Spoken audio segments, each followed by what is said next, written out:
I had stayed back late again like I usually did. Everyone else had gone home hours ago. That office had become more than just a workplace for me, it was like my second home. I used to say I spent more time with those four walls than with my own family. I believed in what we were building, in the vision in him. I believed I was part of something bigger. That night I packed up my laptop, double-checked a proposal I had been working on and headed toward the exit. But something felt strange. The hallway lights were already off, and the usual hum of the vending machines was gone. Still, I didn't think much of it. When I reached the main glass doors and tapped my keycard, the reader blinked red. I thought maybe I tapped it too fast, so I tried again. Red again. I tried one more time, pressing it firmly. Same red light. No access. I felt a strange chill run down my arms. I turned to see the night security guard walking toward me. His face looked uncomfortable, almost guilty. I asked him, "Is something wrong with the card reader?" He sighed and said, "I'm really sorry, but your access has been revoked. You're not allowed inside anymore." I stood there frozen. My mouth opened but no words came out. "Revoked?" I asked, barely above a whisper. He nodded slowly and added, "I was told not to let you back in the building starting tonight." I laughed, not because it was funny but because it was the only thing I could do. "But I'm still working here. I just sent in a project 2 hours ago," I said, trying to make sense of it all. He looked down, avoiding my eyes. "You'll need to speak with HR in the morning," he said gently, as if that would fix anything. I stepped back, staring at the building. My building. The one I had helped build from scratch. The glass windows reflected my face, tired and confused. I wasn't just fired. I wasn't given a warning or a call or even an email. I was wiped out like I had never existed. And in that moment, standing alone in the dark, I knew something was deeply wrong. It still feels strange when I think about how it all began. Back then, the company wasn't some fancy firm with glass walls and million-dollar deals. It was just a small rented space above a rundown bookstore. The paint on the walls was peeling, the chairs didn't match, and the only conference table we had was an old kitchen table someone brought from home. But despite all that, there was something special about those early days. There was passion. There was fire.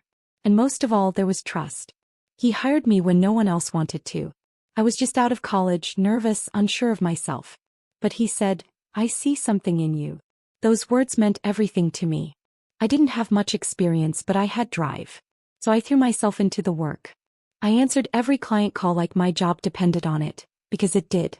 I stayed up late learning how to write proposals, how to pitch ideas, how to handle clients when they were unhappy. I wasn't just doing my job. I was doing everyone's job. I picked up the phones, ran out for coffee, fixed broken printers, even cleaned the bathrooms a few times when no one else would. We had no real team back then. Just 4 people trying to keep the lights on. There were times we couldn't afford our own salaries. I remember one winter when the heat stopped working, and we all wore gloves while typing just to get through the day. But I never complained. I believed in what we were doing. I believed in him. He used to call me his right hand.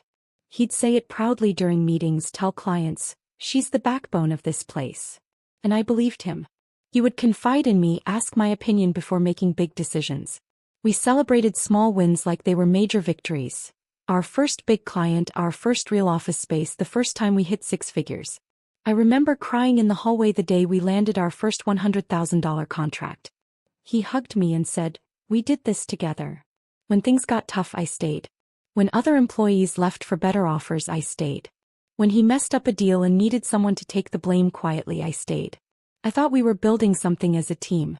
I thought that one day when we made it big, he'd look at me and say, "You were with me from day one. This is your win too." I gave him my time, my energy, and more loyalty than I'd given anyone in my life. I didn't just work for the company, I believed I was part of it. Like family. And in return, I thought he saw me the same way. But now, standing outside that building, locked out like a stranger, I was starting to realize maybe I had been wrong all along. Everything changed the day one of my proposals landed a $3 million contract. I remember the moment like it was yesterday. I had poured everything into that pitch. Every weekend, every late night, every bit of creativity I had left in me. I researched their company inside out, predicted their concerns before they voiced them, and gave them solutions they didn't even know they needed. When we got the confirmation email, I just sat there staring at the screen, stunned. My hands were shaking. He came into my office shouting with excitement, waving the printed email like a golden ticket. "You did it," he said. "You actually did it." I smiled, but deep down something shifted. It wasn't luck. It wasn't magic. It was me. It was years of quietly learning the market, of picking up the phone and listening to what clients really wanted.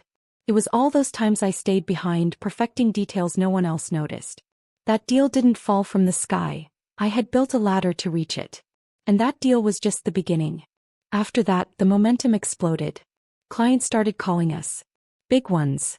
Fortune 500 names. Suddenly, everyone wanted to work with us. My proposal was mentioned in industry newsletters. Other firms were trying to figure out how we'd pulled it off. But there was no mystery. It was just work. My work. We went from $10,000 deals to contracts worth millions. It didn't happen overnight, but it felt like it. One week we were pinching pennies, the next we were moving into a sleek office tower downtown. Everyone around us called it a miracle, like some divine force had dropped success in our lap. But I knew the truth. I made that happen. I still remember how he smiled in front of the cameras at our $16 million celebration party, raising his glass and thanking the team, thanking the vision, even thanking fate. But not once did he say my name. Not once did he turn to me and say, "She's the reason we're here."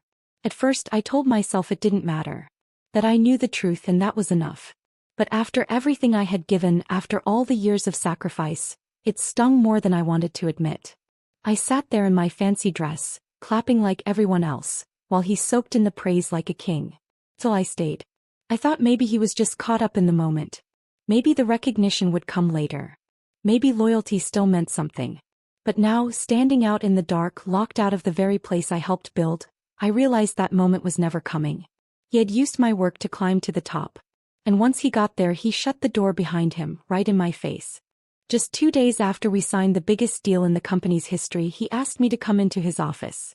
I thought maybe it was a meeting to discuss new responsibilities or a bonus. Maybe he wanted to thank me in private. Finally give me the recognition he'd skipped during the celebration. I even fixed my hair before walking in. But the moment I stepped inside, I knew something was off. He didn't smile. He didn't offer me a seat. He just stood there behind his polished glass desk, looking like a stranger in a suit. His hands were folded, his expression flat. The sunlight poured in from the tall windows behind him, but the room felt cold. "We've decided to go in a different direction," he said calmly, like he was reading off a script. "We need someone more polished now. More professional. You understand?" I didn't. I couldn't. I blinked, thinking I misheard. "More professional?" I asked, my voice barely above a whisper. "After everything I've done?" He didn't even flinch. Didn't look me in the eye. Just kept staring at his desk like this was some routine task, like I was an item being checked off his to-do list. "So that's it?" I asked, forcing my voice not to crack. "You're just letting me go?" He gave a shallow shrug, like it wasn't personal. "It's time for the company to grow. We need a new image. Someone with a certain presence." I stood there frozen, hearing every word but not believing any of it. I wanted to scream, to remind him of the late nights, the sacrifices, the years I gave to this company, to him. But all I could do was stand there while my heart broke in complete silence. No warning. No thank you. Just a cold decision in a cold room by someone I once believed in. I didn't cry in front of him. I refused.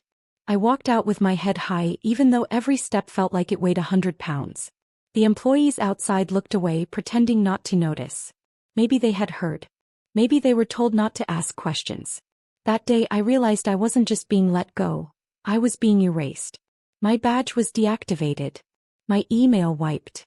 My name removed from projects I had created from scratch. It was like I had never existed. They say business is business. But to me this wasn't business. It was betrayal. He used my work, my loyalty, and my trust to build his empire. And the moment I wasn't shiny enough to fit his new image, he threw me out like old furniture. I didn't know it then, but that moment would change everything. Because while he thought he was closing the chapter, he had no idea I was about to write the rest of the book. I couldn't sleep that night. I kept staring at the ceiling, running the conversation over and over in my head. More professional. What did that even mean? I had been the face of this company before it even had a name. I had bled for that business. But now I was suddenly not enough. Something didn't sit right. The more I thought about it, the more the pieces started clicking in ways I hadn't seen before. All those late meetings he said he had. All the times his PA, yes her, just happened to be working late too. How she started dressing a little more bold, a little more expensive. How she had a key to the executive suite even before I did. I pushed the thoughts away at first. I didn't want to be that woman, jealous, paranoid, bitter. But betrayal makes you see things differently. And something deep in my gut told me this wasn't just about a new, professional image. It was personal. It was calculated. I got out of bed and powered on my old work laptop. I still had it because I had paid for it myself years ago when the company couldn't afford equipment. I thought maybe I'd find old memories, maybe just revisit the early days to remind myself who I was before all this.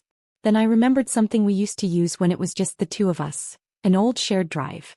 A private folder where we'd dump drafts, client documents, voice notes, even personal jokes. It had been forgotten over the years. Everyone moved on to newer systems. But I hadn't deleted it. I typed in the URL. My hands were shaking as I entered the login info. It still worked. The folders were untouched, years of files sitting quietly waiting. And there, buried in a folder labeled Miscellaneous, I found them. Photos. Selfies taken in his office late at night. Her in his chair, legs crossed, holding his tie in her hand, laughing. Him leaning over her, both of them grinning like teenagers caught in something forbidden. And then love letters. Typed. Some handwritten. Some scanned from hotel stationery. And voice messages. I clicked on one. It was her voice. I miss you already, she giggled. Don't forget our little meeting tomorrow night. Same sweet, same time. Another one, his voice this time. You're the only one who gets me. I can't wait till I don't have to pretend anymore. She's starting to get suspicious though. Might have to make a move soon. I sat there in the dark, the screen glowing in front of me as everything I had believed in collapsed quietly around me. This wasn't just an affair. This was a setup. He hadn't fired me for being unprofessional. He fired me because I was in the way. In the way of their little secret. In the way of her moving up. In the way of them taking everything I built and calling it theirs. I felt something shift inside me. Not sadness. Not even rage. Cold clarity. He thought he had buried me. But I had just uncovered the shovel. I should have been furious. I should have felt betrayed and enraged by everything I had uncovered. But instead of letting the anger consume me, I did something I'd never done before. I got smart. I wasn't going to scream, cry, or lash out. That wouldn't do me any good. Instead, I decided to play it cool, act like everything was fine, and slowly build my case. I needed to be smart, calculated, and precise. The first thing I did was start collecting everything. Every photo. Every voice message. Every single email. I knew I couldn't just confront him. I needed hard evidence. I took screenshots of the texts, saved copies of the photos, and made sure the voice messages were backed up on a private drive. It wasn't enough to have them on my laptop. I needed to be able to access them from anywhere, anytime. But I didn't stop there. I knew his weakness was his reputation. No one in that company knew about his affair. He'd kept it hidden just like he'd hidden everything else. So I decided to quietly let the right people know, without him ever suspecting it was me. A week after I was fired, I visited HR. I acted like I was there to talk about my severance package. I wore my best, I'm calm and professional face, the one I used to wear when everything was fine. The HR rep was polite, offering me the usual spiel about company policies and benefits. But I wasn't there for that. I was there for one reason. Access. I spent the entire meeting asking questions about company processes, pretending to be interested in the details, when all I really cared about was quietly slipping an envelope full of files under the table. It was subtle, so subtle I almost wondered if anyone would even notice. But those files contained everything. Screenshots of the affair, email exchanges between him and her, even that damning voice message I had saved. I had also made copies of the documents to send anonymously to his wife. I had researched her online, she had no idea what was going on behind her back. I made sure the files were sent securely, through an untraceable email to her inbox. I didn't want to hurt her. But I wasn't going to let him get away with this either. And as for the board members? I knew there were a few who would be just as disgusted as I was if they knew the truth. So I sent the same files to them. I didn't care if they reacted or not. What mattered was that they had the information.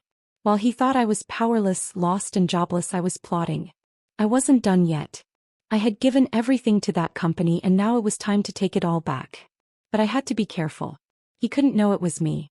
I needed him to keep thinking I was just some woman he'd discarded, easy to forget. Little did he know, his downfall was already set in motion. The company's annual gala was always a big deal. Glitzy, glamorous, the kind of event where everyone dressed to the nines and rubbed elbows with the people who mattered. Invitations were strictly for the elite and I, despite all my hard work, dedication and sacrifices, wasn't on the list. It didn't matter. I wasn't going to let that stop me. I knew this would be the perfect moment. The night of his biggest triumph, where he'd be standing tall in front of his colleagues, clients and the entire company, feeling like a king. The very same night I planned to bring him down, all in front of an audience. I wasn't going to let his lies stand. Not anymore. So, I put on my best dress. The one that made me feel confident, the one I hadn't worn in years because I'd never felt like I had a reason to. Tonight I had a reason. I knew the security team would be too distracted by the glitz and glamour to notice me. I slipped inside unnoticed, my heart racing with anticipation, but my face calm, composed. I wasn't going to make a scene. I didn't need to. The truth was my weapon. The guests would get it soon enough. I made my way through the crowd, past the laughable attempts at small talk, past all the people who had once treated me like I was invisible. I walked straight up to the stage where the MC was getting ready for his cue. Without missing a beat, I handed him a USB drive. "You might want to play this," I said, my voice steady, betraying none of the nerves running through me. The founder forgot to include this in his thank you speech. I could see the MC's face flicker with confusion, but he didn't question me. The moment was too big, the crowd too engaged.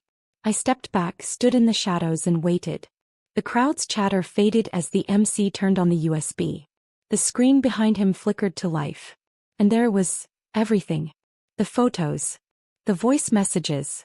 The emails. The recordings of him and his PA, their secret affair laid bare for everyone to see. I could feel the collective gasp of the room. It was a sickening sound, one that would echo in my ears forever. But I didn't stay to relish it. I didn't need to watch their faces twist in shock, or hear the murmurs of disbelief. I had done what I came to do. I had taken my power back. I walked out, my heels clicking sharply against the marble floors. But as I reached the exit, I heard the chaos behind me erupt. The wife, his wife, stood up from her seat, her face a mask of shock and fury. She stormed out of the room, the sound of her heels pounding against the floor like a declaration of war. A few of the board members followed, looking over their shoulders with a mix of guilt and disbelief. The night had just begun to unravel. The man who had fired me, discarded me and betrayed me for years was now exposed. He had thought he could keep everything hidden, keep me silenced. But tonight it was his turn to be silent. Tonight he learned what it felt like to be erased. I didn't need to see the fallout.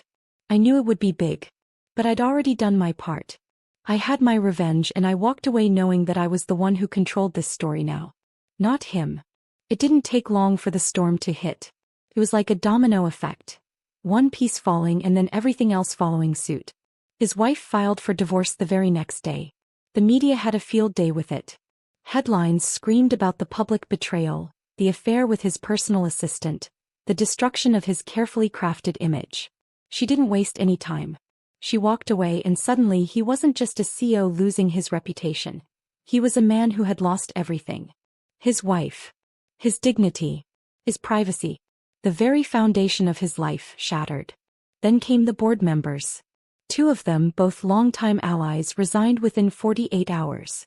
They cited personal reasons, but it was clear. They were distancing themselves from him, no longer willing to be associated with his scandal. He had always prided himself on the loyalty of his team, but that loyalty had evaporated faster than I ever thought possible. Clients started pulling contracts. They didn't want to be tied to a man whose private life had become public fodder. The rumors spread like wildfire. "He can't even manage his personal life, how can he manage a company?" they whispered. And who could blame them? The trust he had spent years building was obliterated in an instant. Within a month his company was under review. Investors were nervous. His stock price plummeted. I heard from a few former colleagues who were still inside. They said the stress was unbearable, the tension thick in the air. He had tried to keep everything afloat, but the damage had been done. And now it was only a matter of time before everything came crashing down. As for me, I walked into a new life. I didn't waste a single second. I had made my move carefully, strategically, and it paid off. A rival firm that had been watching my every move offered me a position almost immediately. They didn't just want me for my skills. They wanted me for my reputation. They called me the brain behind $16 million. They saw what I had built, even if my old boss had never acknowledged it. The transition was smooth, and I felt a sense of peace I hadn't experienced in a long time. The new company welcomed me with open arms, recognizing not just my professional abilities but the quiet resilience I had shown in the face of betrayal. I wasn't just another employee, I was an asset. I was respected. I thought about him once in a while, but I wasn't consumed with anger anymore. The satisfaction of seeing him lose everything wasn't enough to make me gloat. It was enough to know that I had come out on top.